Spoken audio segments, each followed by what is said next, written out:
Hey book besties, I'm Haley. And I'm McCayleigh. Welcome back to Two Chicks and a Plot Twist. Season 2 is here and we're messier, moodier, and more obsessed with fictional men than ever. Expect chaos and all the twists your TBR can handle. Let's get plot twisty!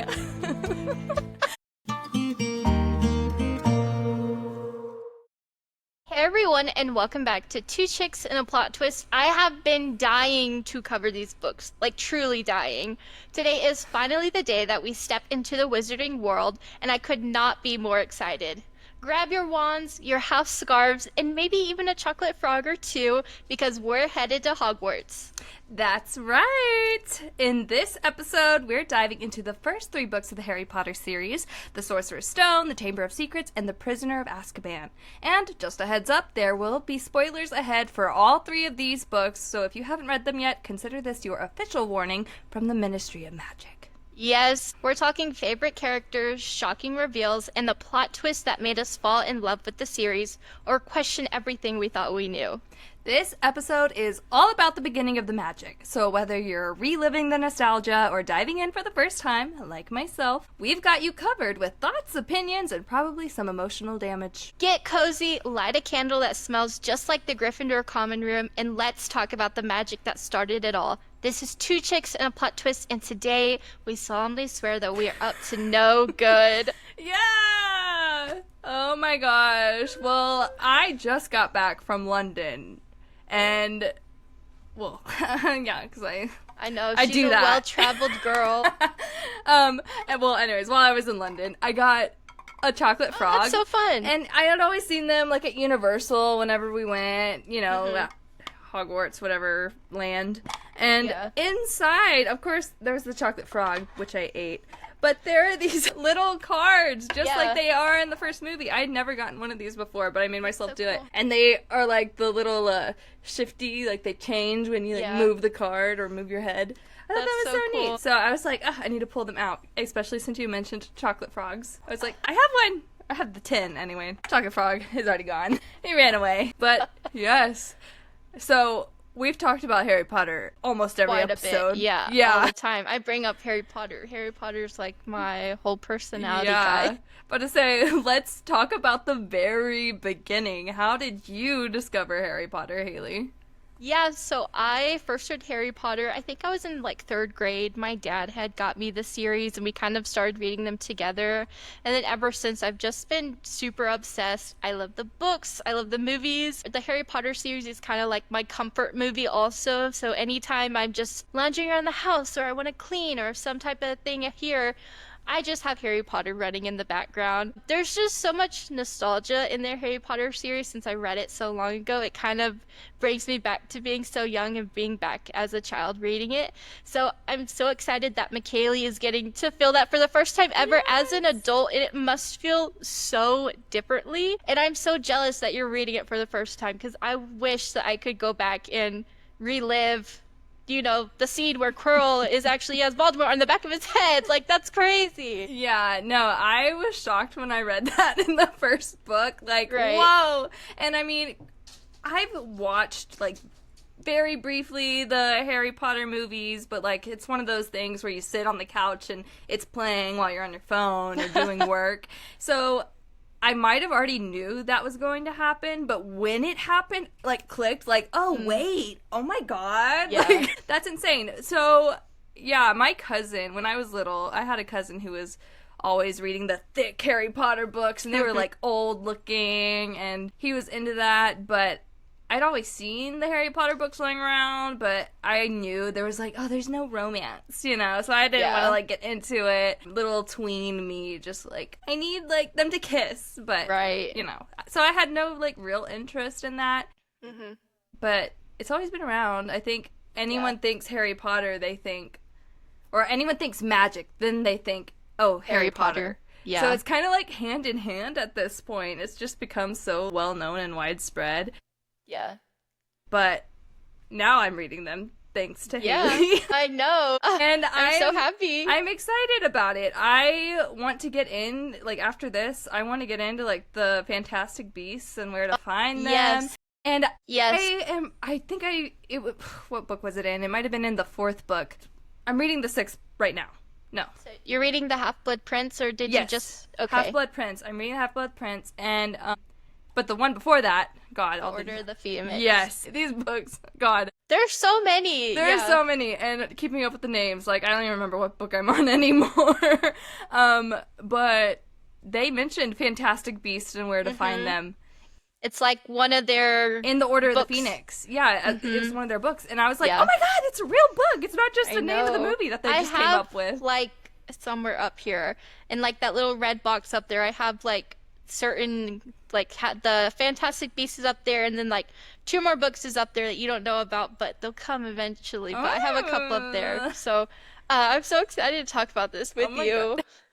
Like I have I'm been ready to like, finish. I'm like I eagerly know trying I to have get so these much to talk to you done. about. Oh my gosh. And we're going to see Sinlin Yu for Alchemized. I gotta be Yeah. prepared for that, so I am really actually booking it through these books. McCayleigh Like, has a lot we to read got because it. that's in like Oh two my or God. 3 months. That's really soon. yeah, so surely, hopefully, fingers crossed, I'll be done with that. Yeah. You know, at least the main. Yeah, See, and then we'll branch off into all the little spin-offs and yeah. fan fiction. Right. But we've discussed this before, what houses we'd be in Harry Potter. And we're in And- the same house, I feel like. Of we're course. both Hufflepuffs, of course. Duh. I mean, I feel like anyone would guess it too. Yeah, I think so too. I do not want trouble. And I want to No. stay out of trouble. I don't even want to pretend to be involved. I just want to smile at everyone and I just want to be wave. outside, and they're like outsidey, and they're like so chill, Yeah. and yeah, I think I that's like us. doing nothing in Yeah. terms of Oh yeah, should I do nothing or do I fight Voldemort? Well, I'm gonna leave it up to someone else, and I'm gonna go eat my chocolate frogs. that's so okay? funny. And Oh my so, like, God. I was always teetering between Hufflepuff and Ravenclaw, but then I found out if you're in Ravenclaw, every time you want to get into your common room, you have to answer a riddle, and it's different each time. So I was like, yeah, I'd be sleeping in the hall every night. Like, that's not for me. Is that mentioned in the books? I think so. Somewhere, Really? maybe. But yeah, I read it somewhere, and I was like, yeah, that's not for me. That's interesting. Huh. Yeah, it's a little scary. Well, before I even started reading the books and watching the movies, I started playing Hogwarts Legacy. Yeah. And I mean, of course, I chose Hufflepuff. But being in Hogwarts Legacy, I already knew some of the spells, like Lumos or whatever. And I just watched this movie, the third movie, like a few hours ago. The sound effects are the same in the Yeah. game and in the movie. The noise the wand makes when it lights up. I go, That's so I've heard funny. that noise before. It's in the video game. I don't know why those connections are. Like, Did you so crazy ever to me. finish Hogwarts Legacy? No, I finally got out of the Hogwarts castle school thing, Yeah. and I got stuck in the woods. And there's this lake you have to swim in. And it's full of monsters. I got a little scared. And I had to turn off. There's different modes. There's There's like a hard mode and a normal and an easy. Yeah. yeah, and I just See, I'm turned on it off easy. and yeah, no, I was getting angry at one point though. We had to fight these monsters or something, and I just had to like keep resetting the game, and then finally I no. discovered you could change the mode. And so after that it was easy sailing. That's so Did not have to funny. turn off that game anymore, and like it didn't save. So yeah. It's Kinda so crazy. funny. See, whenever I started Hogwarts Legacy, I put myself in Slytherin just because I wanted to see their common room. Because they're like, in the dungeon, and I always thought it's super spooky also. I just wanted to see how the Slytherins live. Wow. See, I'm like, my game has to be perfect. My character has to look exactly the way I want it, and I have to be on the good path. I can't branch out and play an evil path, even if I just wanted to see. It's like some kind of OCD in my head. I'm like, That's funny. I can't ruin my character's life. Everything has to be the way I think it needs to be. I can't be adventurous like that. I don't know. I'm so boring. Guys, this episode, I feel like this episode's gonna be one of the longest episodes. Because this month, I don't even think we've said it yet. The whole month of August is gonna be Harry Potter. We haven't said that yet, but the whole month is Harry Potter. So Yeah. this episode we're doing 1 through 3. Next week we're doing 4 through 6. The week after we're doing the last one, and then the next week we are doing kind of like a whole Harry Potter series with another podcast. So whole month of Yes. August is just gonna be Harry Potter everything.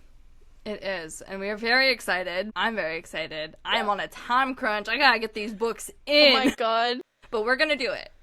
I'm gonna put my life on hold and just lock myself in a room and of course. spit these out. Yes. Anyways, go ahead and give us a little Sorcerer Stone, aka I saw Philosopher's Stone everywhere. Yeah. In Europe, that's like, UK. that's the English Yeah. UK version, Philosopher's Stone. Yeah, it's so proper. It's so much more like... Philosopher. Yes. America. Anyways. Alright, guys. Let's dive into Harry Potter and the Sorcerer's Stone, which is the book that started it all. So, first of all, we meet Harry Potter living with the Dursleys, his absolutely awful aunt and uncle and cousin. They treat him like trash, make him sleep in a cupboard under the stairs, and basically pretend like he doesn't exist.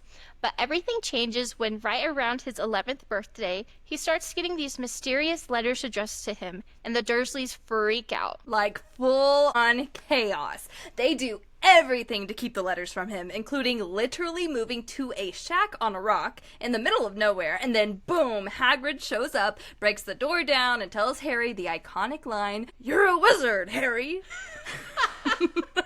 I had chills reading that for the first time. Oh my god, your Hagrid voice was so good. Thank you. Can you do the whole episode in Let's go. Let's try it. People will turn it off so fast. They're like, who are these people? Cancel. Skip. Next podcast. So that is such an iconic moment. Then Hagrid's taking Harry shopping in Diagon Alley, where he gets his wand, a pet owl named Hedwig, and learns that not only is magic real, but he's actually famous in the wizarding world.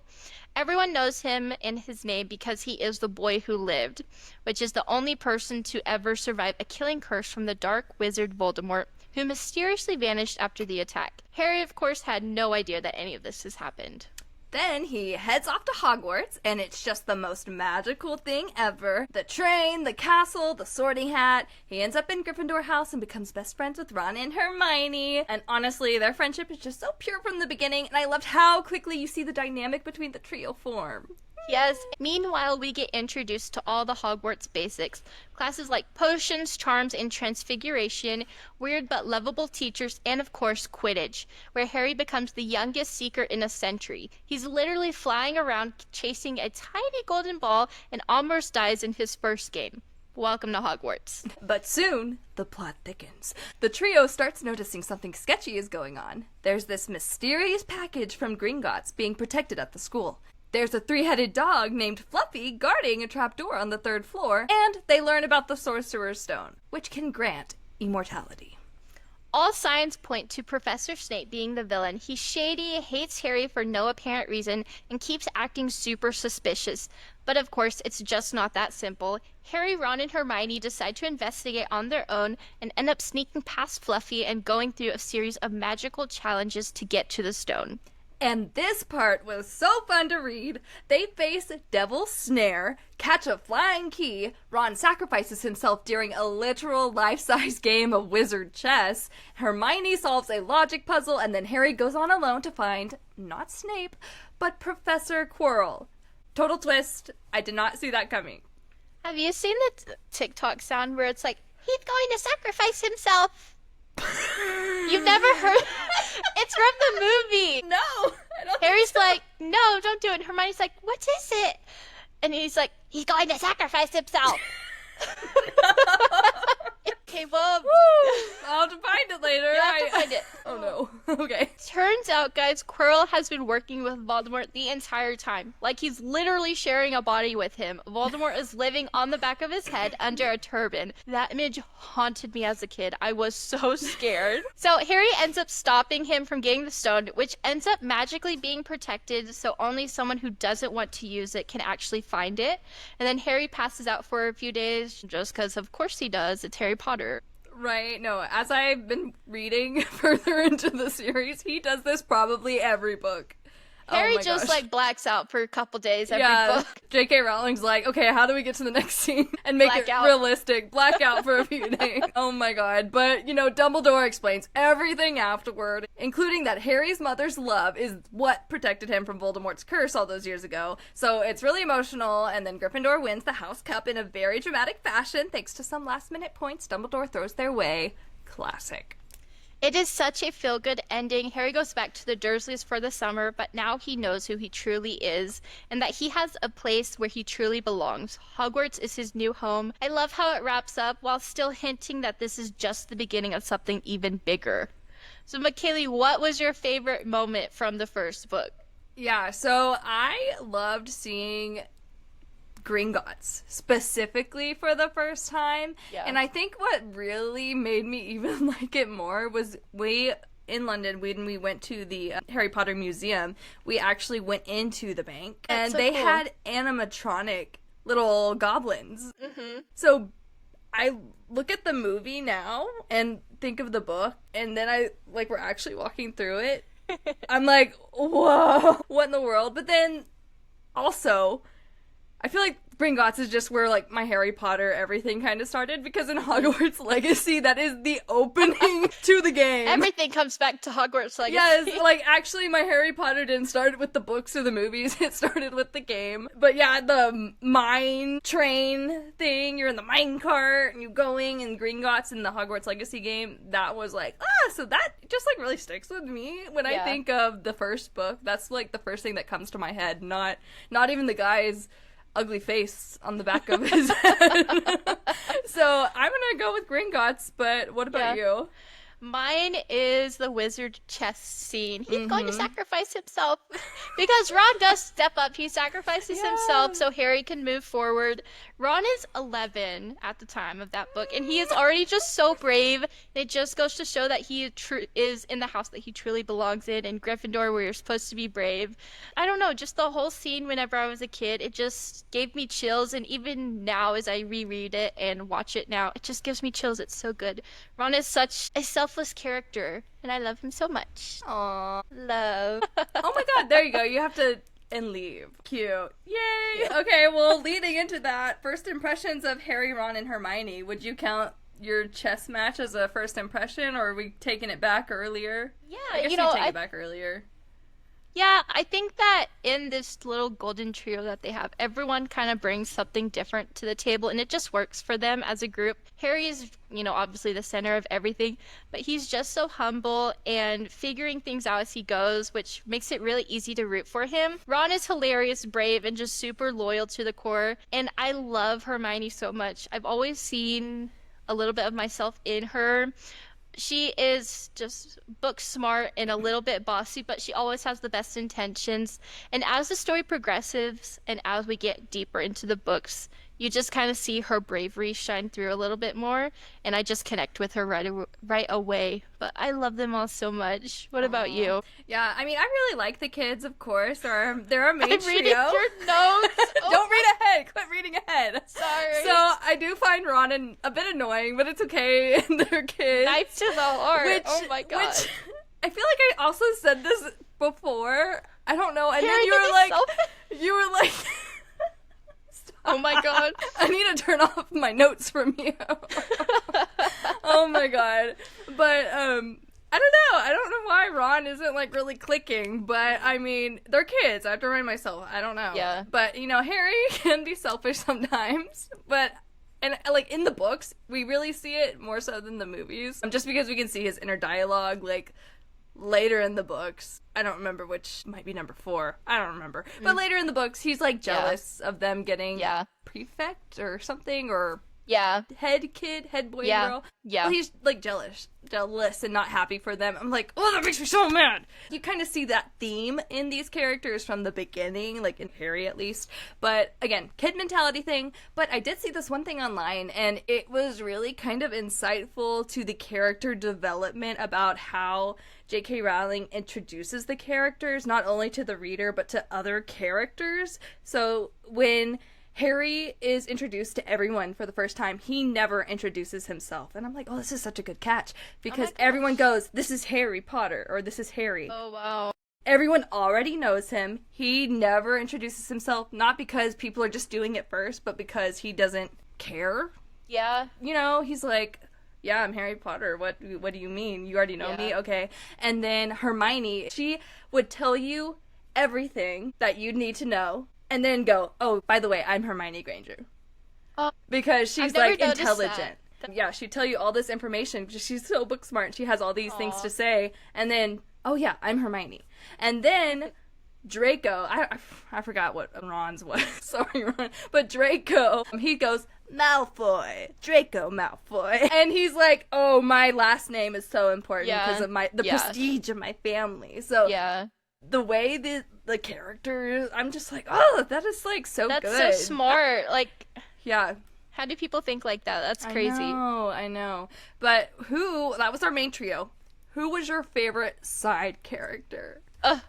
Hagrid, I love Of Hagrid course. so much. Every time Hagrid's in a scene, I just feel super warm because he's such a kind, lovable character. No one could ever make me hate Hagrid. He's so underrated, and really, him as a character just makes this series feel like home. He's so good. He's so nice. He's just this big half giant that he just wants to be at his little hut with his animals, and he's so kind.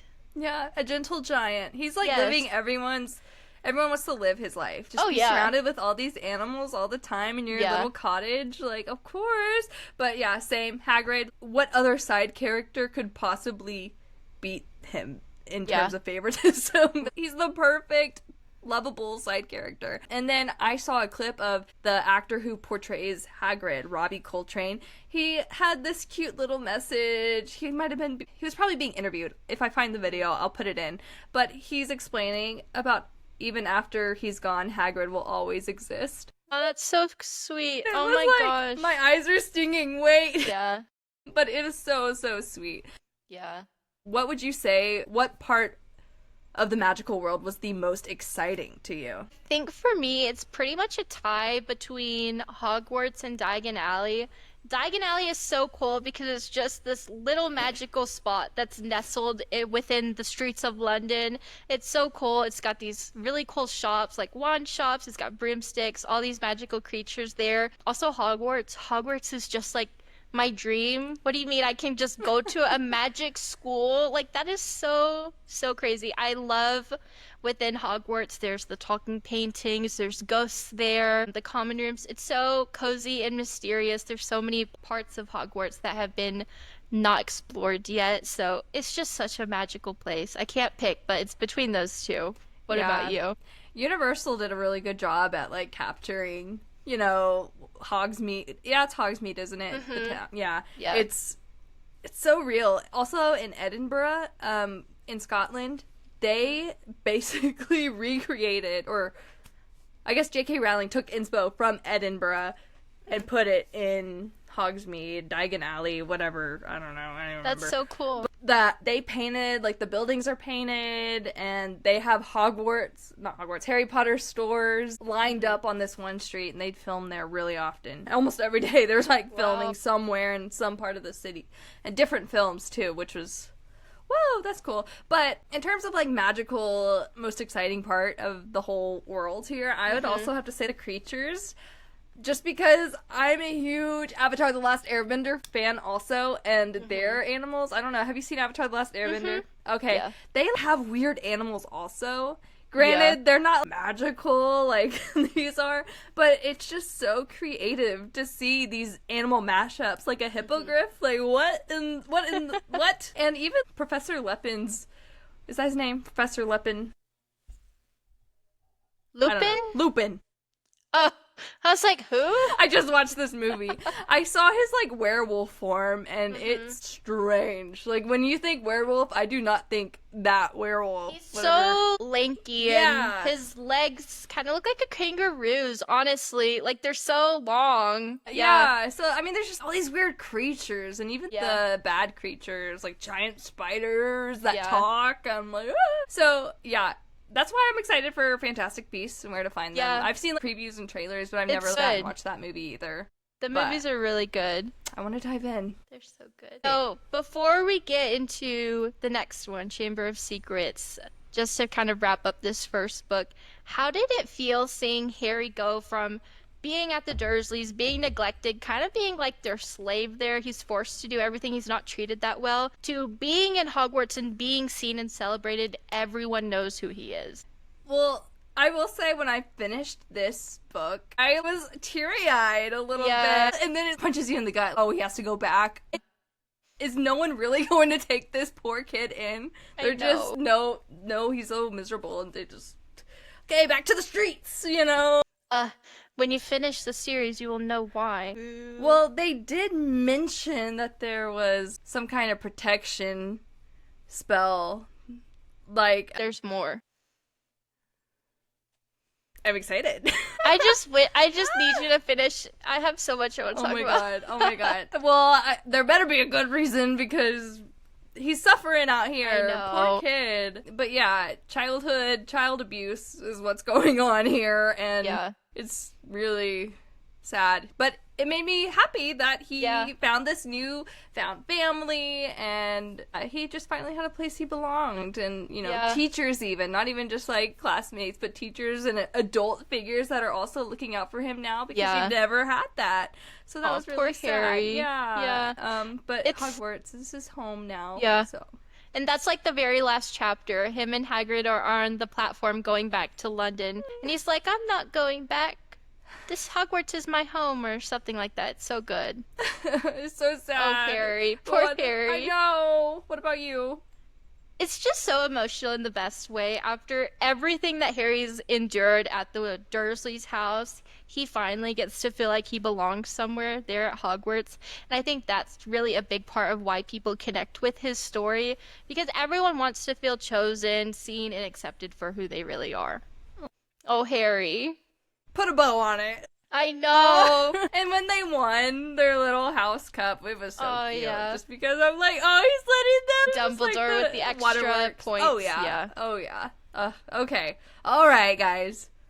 Book 2, Chamber of Secrets, Harry Potter and the Chamber of Secrets. Honestly, the things in this book just got so much darker, and it really just starts off during the summer at the Dursleys' house again, which, spoiler alert, is pretty much every book so far that I've read. It's always at the Dursleys. Harry's feeling totally cut off. He hasn't heard from Ron, Hermione, or anyone from the wizarding world all summer, which also happens pretty frequently at the start of every book. He's super lonely. And then this random creature shows up in his room. Dobby, a house elf, who's like, hey, don't go back to Hogwarts or you'll be in mortal danger. Yeah, Dobby is just chaotic from the start. He's trying his best to protect Harry, but he ends up ruining a dinner party, levitating a cake onto a guest's head, and basically gets Harry grounded forever. The Dursleys actually end up locking him in his room and put bars on his window. It's that serious. But then, best scene ever, Ron, Fred, and George show up in a magical flying car and break Harry out. This is such a fun moment and honestly proof that the Weasleys are ride or die. So Harry spends the rest of the summer at the Burrow with the Weasleys, and we really get to see how warm and loving their family is, which is such a contrast to the Dursleys. I loved all the magical details in their house, like the self-knitting needles and the clock that tracks where everyone is. It was really cool. I know. So I need one of those. Right. See where everyone is, be like nosy. 360 in your living room. Bam! Right there. Alright guys, then it's time to go back to Hogwarts, but of course it's not smooth for Harry ever. They can't get through the platform barrier to platform 9 3/4, so Harry and Ron end up stealing the Weasley's flying car and crash land into the Whomping Willow, a giant angry tree that tries to kill them. They barely make it to school and immediately get into trouble. Once they're back, weird things start happening. A message appears on the wall written in blood that says, "The Chamber of Secrets has been opened. Enemies of the air, beware." It's super creepy. Then students, and even Miss Norris, Filch's cat, starts getting petrified, like frozen in place, like they're little statues. Something dangerous is clearly lurking at Hogwarts. Then the legend comes out. The Chamber of Secrets was supposedly created by Salazar Slytherin and can only be opened by his heir. And inside is a monster that's meant to purge the school of Muggleborns, basically wizarding blood purists, which is gross and obviously terrifying. Then Harry starts hearing this creepy voice in the walls, like literally hearing voices that no one else can hear. He also finds out that he can speak Parseltongue, the language of snakes, which makes everyone super suspicious of him. Even Harry starts wondering if there's something wrong with him. Meanwhile, we meet Gilderoy Lockhart, the new Defense Against the Dark Arts teacher, who is completely full of himself. He's won a bunch of awards, written a ton of books, and will not stop talking about his so-called accomplishments. But he's clearly useless in a real magical emergency. Hermione, of course, starts researching what could be petrifying students, and the trio brews Polyjuice Potion to try and figure out if Draco Malfoy is the heir of Slytherin. Spoiler, he's not. But the potion temporarily turns Harry and Ron into Crabbe and Goyle, and Hermione into a half-cat version of herself, because she accidentally used a cat hair. It's a mess. And then we get a major clue when Harry ends up finding Tom Riddle's diary in a flooded bathroom. It literally writes back to him and shows Harry a memory of Riddle accusing Hagrid of opening the Chamber of Secrets 50 years earlier. For a while, they start to think maybe Hagrid's the reason behind everything. But then things escalate, Hermione is petrified, the school is close to shutting down, and Ginny Weasley goes missing. It turns out she's been acting weird because she's the one writing those creepy messages. But not of her own free will. She's been possessed by Tom Riddle through the diary. Harry follows the clues and enters the Chamber of Secrets through a secret entrance in Moaning Myrtle's bathroom, which, side note, she is such an underrated character. Inside, he finds Ginny unconscious and comes face to face with a young, preserved version of Voldemort going by his teenage name of Tom Riddle. And then, because this is Harry Potter, he has to fight a basilisk, which is just this big, giant serpent. He gets some last-minute help from Fawkes the Phoenix, who brings him the Sword of Gryffindor and picks out the basilisk's eyes. Harry kills the basilisk, gets stabbed by one of its fangs, and uses it to destroy the diary, which breaks the spell over Ginny and destroys the memory of Riddle. Then Fawkes saves him with the Phoenix Tears because, of course, Phoenix Tears heal anything. And back at school, everything gets wrapped up. Dumbledore's like, great job once again. You've saved the school even though you're 12 years old. And then we find out Dobby has actually been working for the Malfoys the entire time. Harry pulls a fast one on Lucius, slips Dobby a sock. Dobby is finally free. That scene gets me every time. Dobby is a free elf. Seriously, such a sweet moment, and the students who were petrified are all revived, exams are canceled, and the school year ends on a high note again. Harry heads home for the summer, and this time he's got a little more confidence, a stronger sense of identity, and a loyal house elf on his side. Well, guys, I want to do a quick Hagrid update because he is our favorite side character, and we didn't get to talk about him during the summary, but some people don't know because it's not really talked about in the movies, but it is talked about a bit more in the books.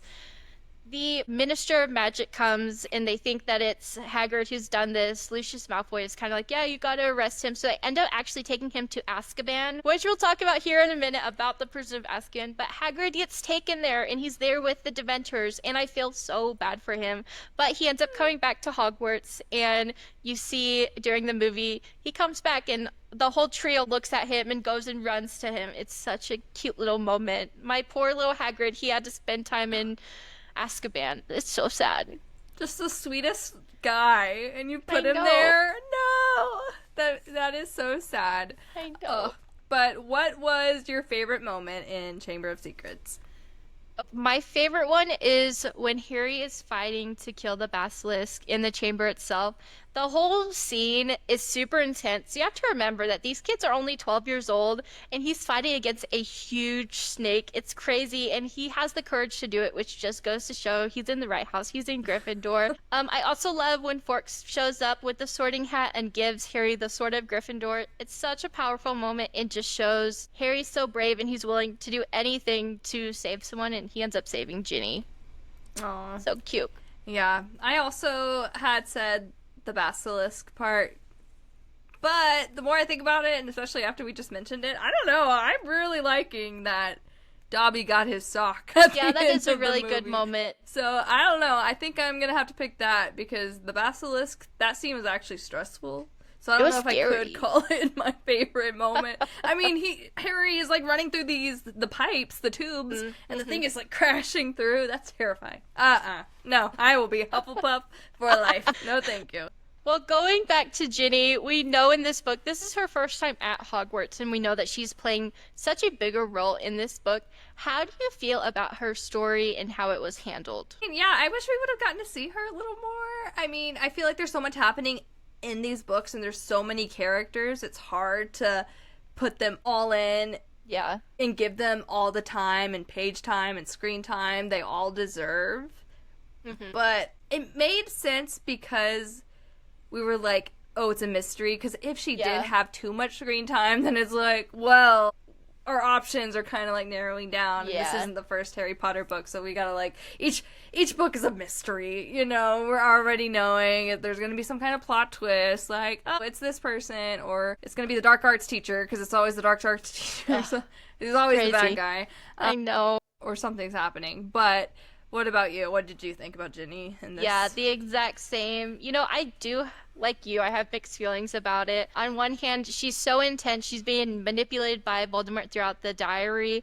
And that is such a huge deal for, she's 11 years old, her first year at Hogwarts. And she's been given this diary actually by Lucius Malfoy. And it's writing back to her. She's telling it all her feelings and it's telling her everything that she wants to hear. It ends up manipulating her and doing all these horrible things. I just wish that we got some more of her personality on the page and on the screen. But like you said, if we would have gotten that, it might have been a little suspicious and we might have figured out who it was before. So I don't know. It's kind of, I feel good about it. I feel kind of, it's okay. Yeah, no, I always did think she was such an absent character. Like, even throughout the entire series. Yeah, she's brought up in conversation and things because she's part of the Weasley family, but we don't get to see her all that much. And same thing for Ron's older brothers, but it makes sense for them because they're like older and graduating and all this, but Jenny's in school with them and just a year younger, but we don't see her as nearly as much as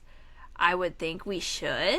Yeah. But also, and another thing, at the end of every movie, which I get it, it's a movie and it's a book, it's got to have the plot and you got to have like your explanations at the end of, you know, everything. Right. The bad guy, Voldemort, or whoever is working for him, always explains the plan and the intentions and why they did what. Like, bro, what is motivating you to explain?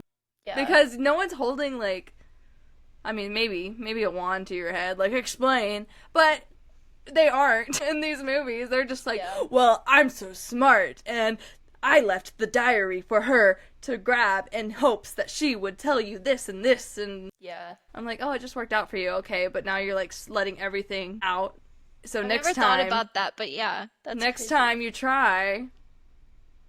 you're not gonna get it because they're already on to you. I don't know. You've already told everyone your plan. Everyone already knows you're bad. Yeah, so I don't know. That's just me overthinking things. But what really stood out to you about Ron and Hermione's friendship with Harry in this one? And did you see any kind of shift in their dynamic? Something that really stood out to me was how solid Ron and Hermione's friendship with Harry is. You know, they're all in at this point. Ron is stealing his dad's car to help him and Harry get back to Hogwarts. Hermione is constantly researching, trying to help Harry out. She got turned into like this half cat, half girl situation. She was in the hospital for like a month for that. She's always researching to see, you know, why things are happening. She ends up getting petrified. Then she's in the hospital even longer. So, you know, they're all in and they want to help Harry as much as they can. And we do sort of see their relationship evolve, and throughout the series they just stick together, and it's just something that I love. These are Harry's siblings now. You know, he didn't grow up with siblings. He grew up with his cousin, which was a horrible person to him.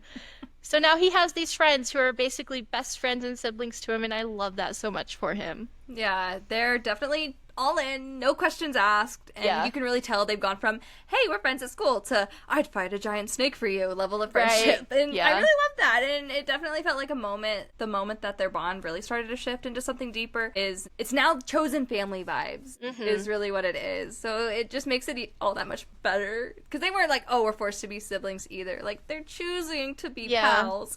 Yeah. But they're protecting each other, and it feels really special. So you can see it too in every book, and this is just the second book, but as the books go on, they start respecting each other a little more, and they have their moments of jealousy and selfishness, like I was discussing earlier, but at the end of the day, they have each other's backs. Yeah. Even though, like, man, I think I don't like Ron because he and Hermione Like, I get it. I think they end up together. I'm sure they do. Obviously, fan fiction, whatever. But he makes me so mad. Quit treating her like that. Quit being mean to her. God. She's so smart. Especially in the fourth book where she was like, yeah, I think that's what I'm thinking of. He's like, well, you're a girl. And she's like, I've already got a date. And he was just so He was mean to her angry. about it. He just ruined the entire dance for her. Oh, that made me so mad. But what were your thoughts on the new characters, Gilderoy Lockhart and Dobby? You know, Gilderoy is so pretentious and he's so ridiculous, but also in the best way because it just made me eat up this book and eat up the movies because he's so funny. Yeah. He is just constantly name dropping and dropping all his fake accomplishments, and he just has these people behind him that believes him, but there are certain characters like Professor McGonagall who are like, you've said you've done all this, go do it, go prove yourself, and he's scared and he packs all his bags and wants to run away. He's crazy. But then there's Dobby. Dobby is the sweetest, most kindest, most gentlest creature out there. He defied his masters in this book, which were the Malfoys, and he went out of his way to protect Harry Potter, which is a kid that he's never met before in his life, but he knew that the Malfoys had bad intentions for him, so he wanted to try his hardest to tell him about it, even though he had to iron his fingers because he was telling him and he had to bash himself in the head. I just felt so bad for him. He's so nice, and just whenever he gets freed, it just makes me feel so happy. Yeah. He's so good. Before I had any context, and I just kind of like knew of the movies and saw scenes, I hated Dobby. Oh my god, there's nothing in this world that made me angrier because my only context was, oh, this opening scene, like, he is the most annoying thing on this planet. Like, get him out of your house. And he was just causing the chaos and trouble. Oh my god, please stop. But now that I've watched the movie, read the books, I'm like, oh, you poor thing. Please don't. So he really grew on me. And then Gilderoy Lockhart, very narcissistic, wannabe celebrity. He's stealing people's, I don't know if it's discussed in the movie, but in the books, at least, he discusses about wiping people's memories after he, like, takes their book ideas, and I slayed the dragon, not you. Tell me the story, and I'll wipe your memory that you ever did that. Yeah. You're going the extra mile now. It's not even just lying. It's just... He's going out of his way to find these people that have actual accomplishments and just wiping their mind and making it seem like he did everything. He's crazy. Yeah, that's a lot of effort to put in. But now the dude, his alleviated himself, basically, his memory is gone. He stays in the hospital forever. I don't know if you've seen him yet again, but he comes up one more time. Okay, Okay, so he's not coming again. I don't think so. He's in St. Mungo's or whatever, and that's not even talked about in the movies. That's not anywhere. Wow. Yeah, I saw him in the books. It wasn't in the movie, but yeah. Crazy. But before we go to Prisoner of Azkaban, the last book that we're going to talk about today, I'm very curious to know, did your opinion of the Slytherin house change after reading this one? Well, my opinion has always been that they're bad. So no, my opinion on their house has not changed. Just because I'm like, bro, why are they still allowed to be a house? Only problems have come out of Slytherin. Have any good things happened in Slytherin? I don't know. Like, they've never discussed so far, anyway, any good guys or anything heroic or grand or any positive energy is coming out. Like, why have you not eliminated this house yet? McCayleigh hasn't finished the series. There's more to it, and okay, well. Oh my goodness. I am on book 6, starting book 6. So that's my opinion for now. Okay. TBA, TBR, to be read. Yes. I'm a hater. Oh, I'm a Slytherin hater for the time being. I'm a Ron hater. Yeah. Okay, guys. But for me, I think that Chamber of Secrets really does start to peel back a couple of layers on the Slytherin house itself. Like, yes, all these kids in the house are portrayed as the more cunning, ambitious, and a little bit shady of a house. This book really digs into the whole idea of the heir of Slytherin and Salazar Slytherin's legacy in a way that made me realize how much of that negative rep is actually tied to the Founding Fathers' prejudices and With that being said, I wouldn't say my opinion on them is totally changed, but it makes me wonder if all of Slytherins are bad, which I mean, I've read all this series. There is, a handful of characters that come out of it that are good, or if they are just that misunderstood house, which I think that is what it is. I think these kids are just misunderstood and they have this idea that everyone thinks that they're bad. So they're like, well, if everyone thinks that I'm bad, maybe I am actually a bad person. So I think that's kind of what gets these kids is that they just think that they're bad, and I just feel bad for them. But there is more potential for the complexity there, which we will talk about in later books, but not yet. Not yet. Not yet. Oh my gosh. Okay, guys, last book that we're going to talk about. Let's talk about Harry Potter and the Prisoner of Azkaban, which is honestly where the series really starts to deepen emotionally. There's still that magic and mystery, but we're starting to feel the darker, deeper tone in it. Right from the beginning, Harry's summer with the Dursleys is awful as ever. As we've talked about before, he's always starting at the Dursleys' house. Yeah, he ends up blowing up his Aunt March like a balloon. Literally, she insults his parents one too many times, and Harry completely loses it. He thinks he's about to be expelled from Hogwarts for using magic outside of school, so he runs away. But instead of punishment, he gets picked up by the night bus, which is this chaotic triple-decker purple bus for stranded witches and wizards. He ends up at the Leaky Cauldron, where he's surprised to find out he's actually not in trouble. The Ministry is basically like, don't do that again. But also, we're kind of worried about this guy named Sirius Black who escaped from Azkaban, which, by the way, is the most notorious wizard prison. Big yikes. Everyone's acting like Sirius is dangerous and after Harry. We find out that he is supposedly Voldemort's most loyal follower and the reason Harry's parents were found and killed. So the wizarding world is basically on high alert. Dementors, the soul-sucking guards from Azkaban, are stationed around Hogwarts for protection, but they make Harry pass out every time they come near him. It's really rough for Harry. He's passing out Poor again. guy. They are horrifying. But the school year starts, we get a new Defense Against the Dark Arts teacher every year, and this year it's Remus Lupin, who is chef's kiss. He is kind, calm, and actually teaches these kids real spells, like how to ward off Dementors using a Patronus charm. He is easily one of the best professors we have had by far. This book also gives us a deeper dive into magical creatures. There's Buckbeak the Hippogriff, the Boggart lesson, and Hagrid finally gets his dream job as the Care of Magical Creatures professor. But of course, things go sideways when Draco dramatically gets attacked by Buckbeak, and the poor creature is sentenced to death. Justice for Buckbeak, honestly. And meanwhile, weird stuff keeps happening, of course. Harry gets the Marauders map, which is basically this enchanted map that shows everyone's location at Hogwarts in real time. It is the ultimate sneak around tool. But then it shows someone who shouldn't exist, Peter Pettigrew. Supposedly he's dead, so Harry's like, why is this guy walking around the castle? And then there's this whole subplot with divination class and Professor Trelawney being super cryptic. She keeps predicting Harry's death and talking about this mysterious black dog, or Grim, which is a death omen, and Harry keeps seeing this black dog around. Spoiler, guys, it's not an omen. It's actually Sirius Black in his animagus form, which basically means he can transform into a dog. Plot twist again, he is not evil. Everything that Harry has been told is a lie. The last few chapters, all the threads start coming together in the Shrieking Shack when Harry, Ron, and Hermione confront Sirius, and Remus Lupin shows up too. This scene had me so shocked. We learned that Sirius and Lupin were best friends with Harry's dad, and so was Peter Pettigrew, who faked his death and framed Sirius. So Peter's been hiding all this time as Ron's rat, Scabbers.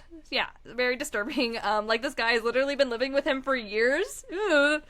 It is so creepy and so messed up. We learn that Sirius is actually innocent and he is Harry's godfather, which is one of the most emotional moments in the book. Harry finally has someone that knew his parents and genuinely loves him, and it is such a huge deal for him. They try to take Pettigrew back to the castle to clear Sirius's name, but then it all falls apart.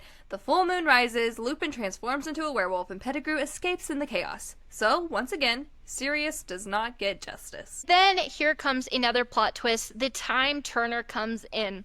Hermione reveals that she's been using this magical device all year to attend multiple classes at once. Dumbledore tells her and Harry to use it to go back in time to try and fix things. So they save Buckbeak and use him to rescue Sirius, who flies away into the night on his back. It's this bittersweet, emotional ending where the truth comes out, but no one else really knows about it. The year ends with Harry heading back to the Dursleys, but this time he's got a letter from Sirius and the promise that he's not alone anymore. It's such a powerful moment of growth for him and the series as a whole. The stakes feel higher now and the characters are getting deeper, and you can tell these things are just all really shifting. Yes, totally agree. Prisoner of Azkaban has always been one of my favorites because it's not about Voldemort in this one. In this one, it's about friendship, betrayal, chosen family, and Harry is finally starting to understand who he is. And it just sets us up for more of what's to come. That book was crazy. What was your favorite moment? There's so many good parts in this one. Well, definitely it was when Hermione punched Draco in the face. Oh my Yeah. god, that was my favorite moment. Like, So good. probably will forever be my favorite moment. There will not be a better moment than that one because I'm like, thank God someone did it. Like, oh, but Someone had to do it. Hermione Yes. had to do it. Yes, thank you, Hermione. But then I was trying to remember, did she punch him in the book or was it just the movie? Because when I Yeah. was watching the movie, I was like, oh, I don't remember her doing that. Yeah. So She I like was shocked. slaps him. I don't know if she punches him, but she slaps him like pretty good, and it's in the same scene. Okay, He's yeah. making fun of Hagrid and Buckbeak, and she just runs up to him and slaps the crap out of him. It was so good. And then when you're watching the movie, she raises her wand and her hand goes up here, which I get it. Maybe that's a pose, but she does something weird with her hand. And I want you to go back and watch because I did a double take. I was like, why is her hand like that? And then she slowly put it down, but her wand's still up. And then finally she pretends to turn around, but then actually ends up punching him. So was she getting ready to punch him too early? I don't know. Oh. I don't know. It's something I noticed before. I totally forgot she was going to punch, but I thought it was strange. So Yeah. me catching it was like, I don't think that was right. But again, I'm an overthinker. But what was your favorite moment? Mine was when Harry, Hermione, and Buckbeak, they're in the Forbidden Forest. Harry's already relived these moments that are happening to him. Him and Sirius are down by this lake. The Dementors are over him, and Harry's looking around. He knows that someone is going to come with the Patronus charm, and he thinks that it's his dad, James. You know, his dad, James, is dead, so obviously it's not him. Harry ends up doing it himself. And then he tells Hermione, it was actually me. It was me I saved myself and I saved Sirius, even though I'm looking at myself and Sirius down there. It's such a good moment. I love. In the He's book, just so good. yeah, in the book he thought he saw his dad doing, but it was really him. Yeah. But it was really That's cool so how this sad. movie tied in the little quirks of, oh, there's something in the bushes, and then you get to the time turner Yeah. plot twist, and it was them making the noise and them Yeah. figuring out they had to do this. So then that gets me thinking, is that moment just in a constant time loop? If you really think about it, you're gonna start Oh my thinking God. about it and you're never gonna stop. But I guess it is. Because you know Forever. in the movie, Harry and Hermione are standing outside of the hospital wing and they open the doors and they see themselves leaving.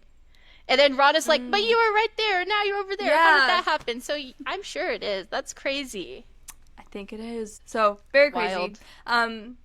And then something I noticed too, which I mean, I guess a part of the quirks too, but Professor Lupin, when they're looking at the Marauders map, Harry is getting caught by Snape in the castle. Professor Lupin walks up. He's got the claw marks on his face.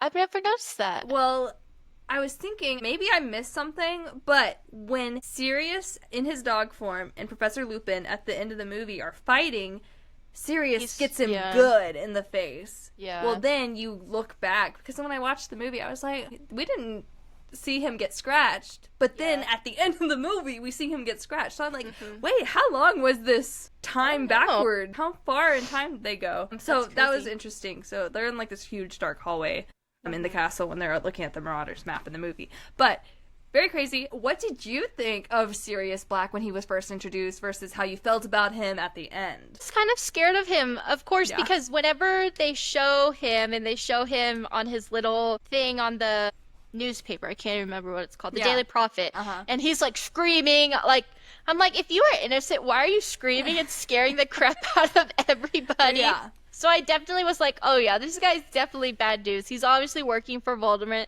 But then by the end of it, of course, everyone's perspective is getting flipped. We learn that he's actually been framed. He's Harry's godfather and he truly loves him. I just feel so sad for him because he is such a misunderstood person within the wizarding world. And you've just read The Order of the Phoenix and everyone's already read it by now. But he dies. Yeah. And he dies with people believing that he is still this bad person, and it's just so sad. It's so He sad. never is able to get out of hiding and actually live his life with Harry, and I just feel for him. It's so sad. I feel like I have a lot to say about that book, but of course, we're not there yet. We're not there Next episode. Yeah. We will go further into that because I got so much to say. But yeah, I thought psycho, crazy person. He's literally wearing the black and white prison jumpsuit when we see him. Yeah, oh, that's right. Like, in person, like, it's all dirtied up, and he's got, like, a little jacket over it. But I was sitting there like, oh my god. And then in the movie, since it's so fresh on my mind, they're so vague with their words in the Whomping Willow. They're like, we've got to kill him! We've got to kill him!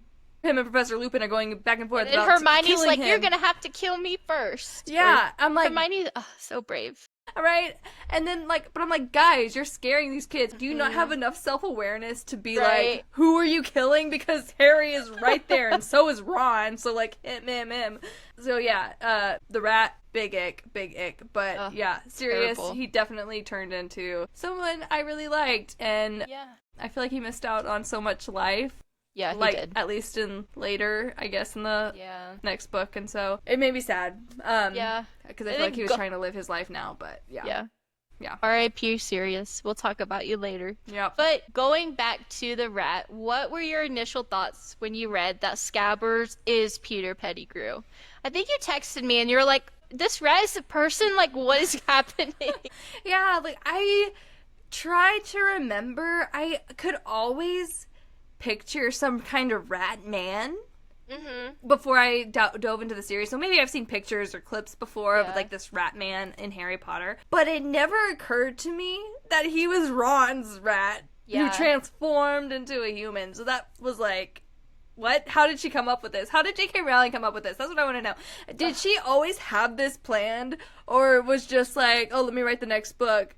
How about this? Like, let's just make the animals these things. 'Cause I want to know that. Maybe she's talked about it before. Maybe we just need to, like, find it. But I thought that was really interesting. But don't like the guy. And in the movie, they made him look so gross. He's got, like, boils on his face. Yeah. And he's, like, crunchy looking, greasy. Yeah. Greenish. Ugh. Very yucky. But what about you? Yeah, it was crazy when I first read it. This little rat has just been hanging around the Weasley family for like 12 years, I think. Yeah. And it turns out it's a traitor in disguise. It's an actual person, but in their animagus form. It's just such a creepy twist. And it's also like, he's just been with Ron all this time in the in their little common room and in their dormitories and probably sleeping in his bed. It's like, how weird. I don't know. I don't like it. It's weird. Right. And I get that he's a coward and serves Voldemort because that's, I guess, the only place he has left to run back to. Right. But how did you also not develop any kind of emotional connection to the Weasleys? You were there when Ron and Jenny were born, right? Yeah. Or at least close to it, because he was Percy's rat before he was Ron's and just passed down. But he uses them as like a tool. Yeah. When he's discovered. Sad. Remember this? Yeah. Remember, and it's very clearly not because he's actually sad and wants to be with them. But again, very creepy though, because you're like a full-grown man living in my house with my children. Yeah. It's weird. Going to school with them, the bathroom, all the things. That's so weird. Yeah, but this is the first book where Voldemort isn't the main villain, as we kind of briefly mentioned. Did that change the tone for you? Since Voldemort isn't the main threat at force in this one, it totally changed the tone for me. Instead of everything revolving around stopping Voldemort, the danger felt more mysterious and psychological. Like there was this constant sense of something lurking beneath the surface. With Sirius escaping Azkaban and everyone thinking he was after Harry, it gave this book just such a darker, more suspenseful vibe and feeling. It almost felt like a mystery novel with twists instead of straight up a battle with good versus evil. I actually really loved the tone that it set. It made the story feel a little bit more mature, and it just goes to show that the Harry Potter series is just so layered. Yeah. What did you think? Well, in terms of changing the tone did change, yes. But we haven't seen enough of Voldemort being super scary. Like, we've seen his face on the back of a guy's head, and then we saw him again as a teenager. Yeah. And this is the first time that he's brought up a lot. We're seeing the people who work for him, I guess. Right. Come into play. Who's working for him behind the scenes. Now they're on like full display. So yeah, it changed the tone a little bit, but the stakes, I think, are still there, and they're still high enough just because we feel like Harry's life is still on the line because he's got these like predictions. Mm-hmm. Oh, you got the Grim, you know? So we're constantly like him falling from the sky after the Dementors are chasing him, and all these bad things keep happening to him. So we're like, oh, when are you gonna die, Harry? Okay. Oh, literally. Yeah, so that was a little scary. And then I also think this is where we see the politics really hit hard, especially Ministry of Magic. Mm-hmm. Is this the first time we see Ministry of Magic? So this is the first book. We see the Ministry of Magic, Cornelius Fudge, at the beginning when Harry goes to that little place there in London. Whatever.